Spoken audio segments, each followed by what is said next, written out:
नमस्कार मित्रांनो. सर्वात पहिल्यांदा तुम्हा सर्वांचे आभार की आपल्या ह्या चौथ्या सीझनच्या आधीच्या सर्व एपिसोड्सला तुम्ही दणकून प्रतिसाद देत आहात. आणि आज आपल्या ह्या सीझनमधील तिसरा एपिसोड. आजच्या एपिसोडचं अभिवाचन केलं आहे डॉक्टर रवी साठे यांनी. डॉक्टर रवी साठे हे जनरल सर्जन आणि मुख्यतः लॅप्रोस्कोपिक सर्जन म्हणून काम करतात आणि ते आमच्या दौंडमध्ये आणि पुण्यामधील गॅलेक्सी लॅप्रोस्कोपी सेंटर या ठिकाणी कार्यरत आहेत.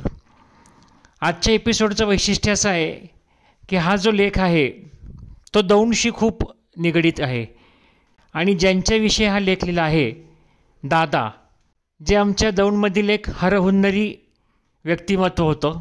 अगदी जर पुलंनी दादांना पाहिलं असतं तर व्यक्ती आणि वल्लीमध्ये नक्कीच एक लेख लिहिला गेला असता.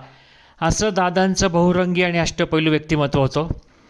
आज 31 डिसेंबर 2023 नवीन वर्षाची सुरुवात आता उद्यापासून होत आहे आणि आपला हा जो प्रवास 23 साली सुरू झाला आहे तोच 24 सालीही सुरू राहणार आहे. हा एपिसोड कसा वाटला हे जरूर कळवा. सर्वांना नवीन वर्षाच्या मनापासून शुभेच्छा. थँक्यू. मध्यंतरी पुण्याला जात असताना कारच्या मागच्या सीटवर बसलेल्या अनुष्कानं विचारलं, पप्पा तू ड्रायव्हिंग कधी शिकलास रे? समोरच्या आरशात मागच्या गाडीचा अंदाज घेत मी म्हणालो, तसं चालवायला लागलो तुझ्या जन्मानंतर, म्हणजे तरी 10-12 वर्ष झाली असतील, पण शिकलो होतो ना अगदी 10-12 वर्षाचा असतानाच. ती मागच्या सीटवरनं पुढे सरकली आणि माझ्या कानापाशी जवळपास ओरडतच म्हणाली, सॉलिड, इतक्या लहान वयात तुला कोणी शिकवलं तुला तेव्हा? आणि आता दादा 8वीत गेला तरी तू त्याला साधी प्लेजर पण चालवू देत नाहीस. मी म्हणालो, अगं मी तेव्हा काही असा एकटा नव्हतो गाडी चालवत, आपलं मांडीवर बसून फक्त स्टिअरिंग हलवायचो एवढंच. ती म्हणाली, कोणाच्या मांडीवर? आबांच्या? मी हसून समोरच्या आरशातून 2 सीटच्या मधून दिसणारे अनुष्काचे कुतूहलपूर्वक डोळे बघितले आणि त्यात 25-30 वर्षापूर्वीचा मला जसाच्या तसा दिसायला लागलो. दादा आता कुठला गिअर टाकला तुम्ही?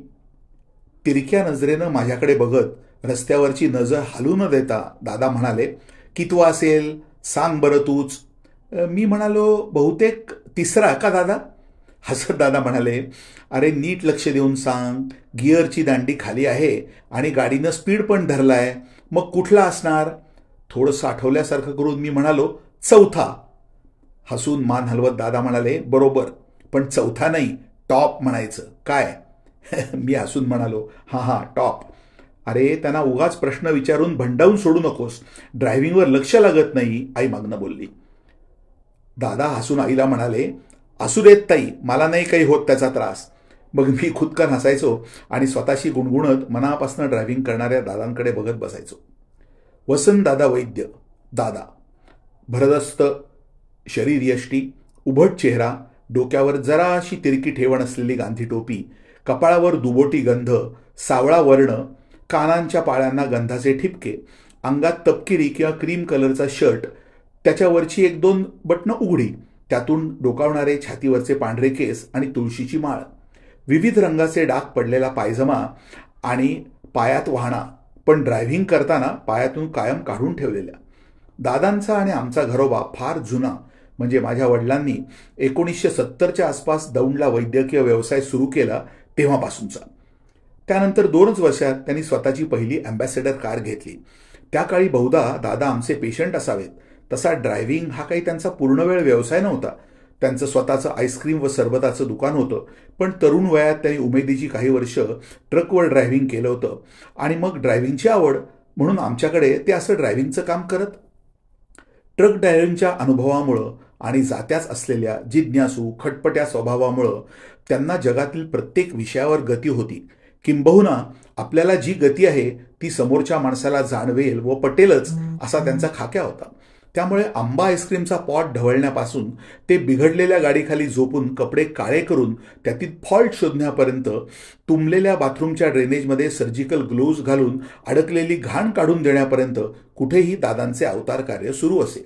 दादांना कुठलेही काम करत असताना नेहमी बघत बसावेसे वाटे, इतके तल्लीन होऊन ते स्वतःला झोकून देऊन काम करत असत.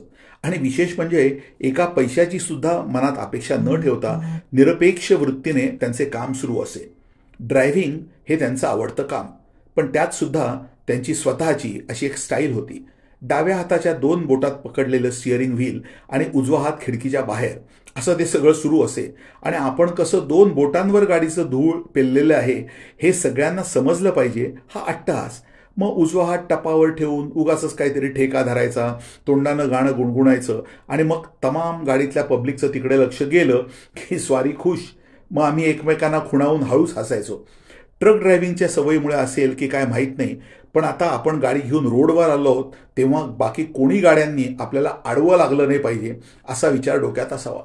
वेगाने ओव्हरटेक करणाऱ्या एखाद्या कॉन्टेस्टाला तो म्हणजे पुरेसा पुढे गेल्यावर बरं का शिव्या घालणं असले प्रकार सुरू असत. गावात भर चौकात गर्दीतून गाडी चालवत असताना तर दादांचा अवतार पाहण्यासारखा असे. एक तर चौकात कायम गाई वासरे हक्क्यानं रस्त्यावर येऊन बसत. त्यांच्यामधून वाट काढत गाडी चालवणं महाकठीण काम. त्यातच एखादा पायी चालणारा आडवा आला की दादांचं डोकंच सटकायचं.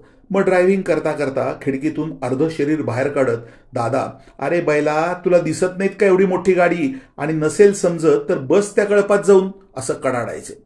बरेचसे लोक दादांना ओळखत व वयांचा बाण ठेवून त्यांच्या ह्या असल्या बोलण्याकडे दुर्लक्ष करायचे. पण चुकून एखादा खरोखर मारक्या बैलासारखा नजर रोखून बघायचा.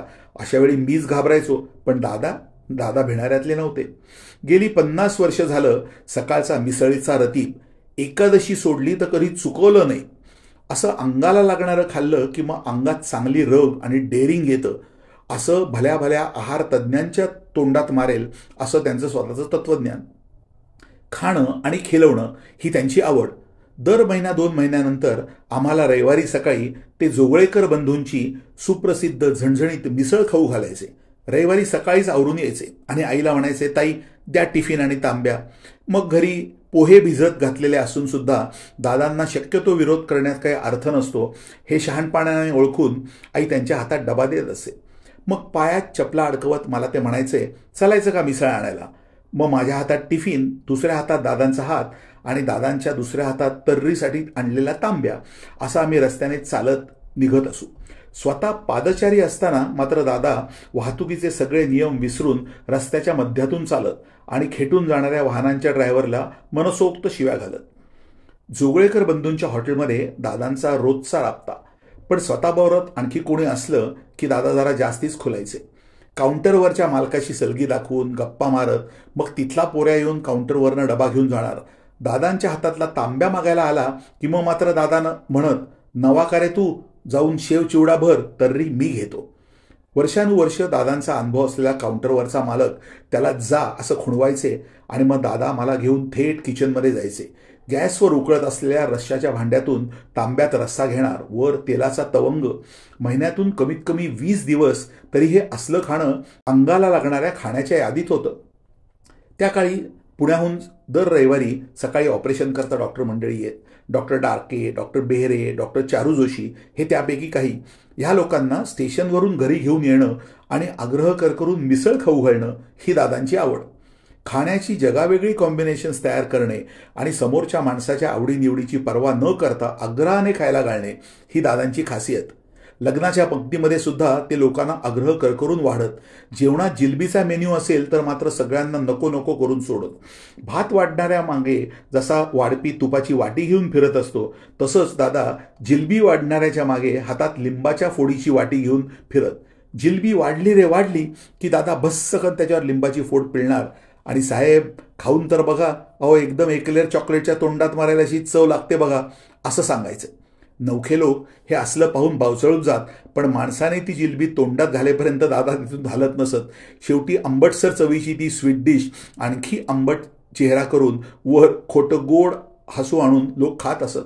काही चाणाक्ष मंडळी दादा त्यांच्या त्या लिंबाच्या वाटीसह त्यांच्यापर्यंत पोचेस्तवर ताटातल्या जिलब्या फस्त करत, पण त्यांना पुढचा अंदाज नसे.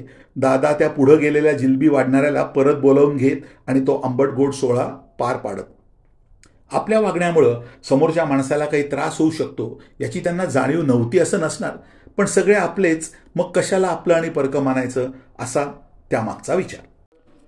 दिवाळीत गावातल्या 4-5 डॉक्टर परिवारांना आपल्या घरी नेऊन पुरणपोळी खाऊ घालणं ही त्यांची आवड. आमच्या माणसांच्या हातच्यासारखी पुरणपोळी जगात कुठं मिळणार नाही असं ते अभिमानाने सांगत. मला पहिल्यांदा माणसं म्हणजे काय ते समजलं नव्हतं, पण आईने ते त्यांच्या बायकोविषयी सांगतायत असं सांगितलं. त्या वयात मला माणसं या शब्दाची भारी मौज वाटली होती. दादांचा परिवार मोठा, त्यांना एकूण 7-8 मुलं मुली. मुली लग्न होऊन आपापल्या घरी.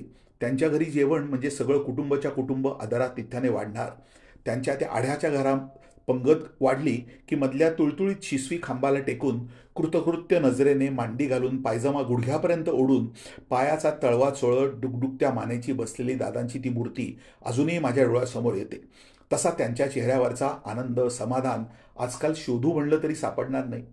शेवटी आग्रहाची पोळी वाढायला दादांची माणसं खास दादांच्या आग्रहास्तव चुली पुढून उठून येणार. मग दादा आपले दुखणारे गुडघे धरून उठणार आणि साजूक तुपाची वाटी घेऊन आजीच्या मागे फिरणार. जेवणारा दादा बास असं म्हणत जेरीस येणार, पण पूर्ण पोळीला तुपाची आंघोळ घातल्याशिवाय दादा पुढे सरकत नसत.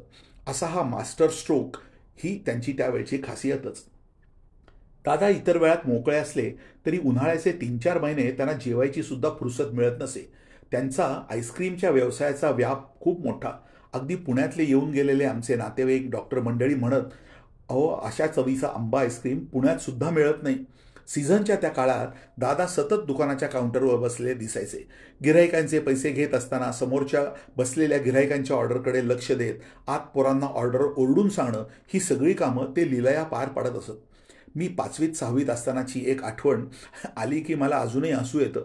सकाळी मी माझ्या त्या भागात राहणाऱ्या मित्राकडे गेलो की दादांच्या दुकानावरून जाताना माझी सायकल मुद्दामून स्लो करत असत.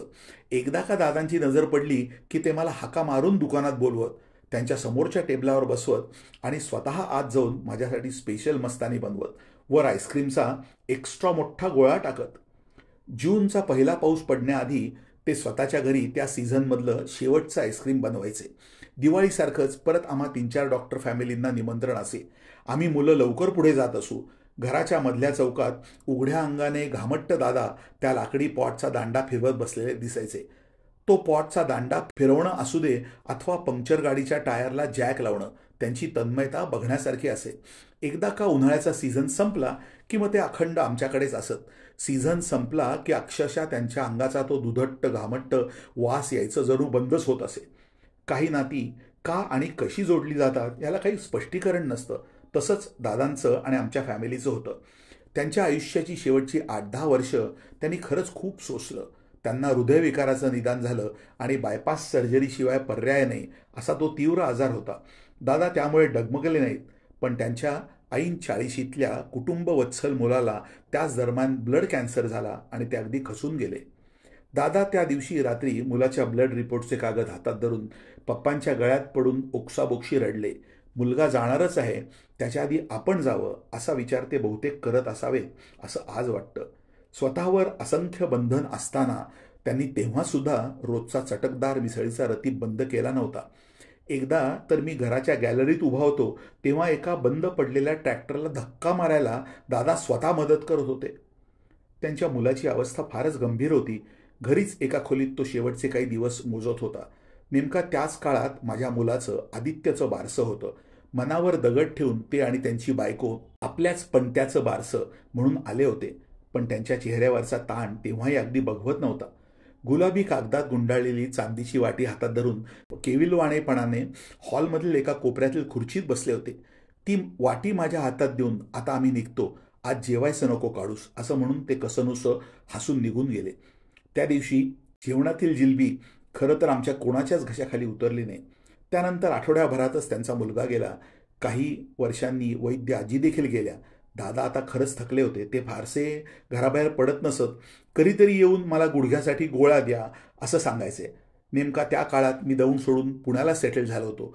मग ते पप्पांजवळ येऊन त्याला परत बोलवून घ्या असं म्हणून रडत बसत असत. असाच एके दिवशी पुण्यात असताना पप्पांचा फोन आला. दादा गेले. अपेक्षित होतं, पण ऐकल्यानंतर एकदम उदास खिन्न वाटायला लागलं. दौंडला आलो. दादांच्या अंत्यदर्शनाला गेलो. त्यांना इतकं शांत निष्क्रिय असं त्यांना पहिल्यांदाच बघत होतो. त्यांना तसं पाहावे ना. आजही त्यांच्या दुकानात गेलो की त्यांचा नातू अनिकेत दादांच्या इतक्याच आस्थेने बोलतो. समोर त्यांचा फोटो बघितला की अजूनही वाटतं म्हणतील, काय अजून एक खाणार का गोळा आईस्क्रीमचा. दिवस जात असतात. काळ काही कोणासाठी थांबत नाही. अगदी वापरून गुळगुळीत झालेलं वाक्य, पण तसं जरी असलं ना तरी त्यातील सत्यता पटते. दादा नसले तरी त्यांच्या पुढील पिढ्यांशी तसाच ऋणानुबंध टिकून आहे.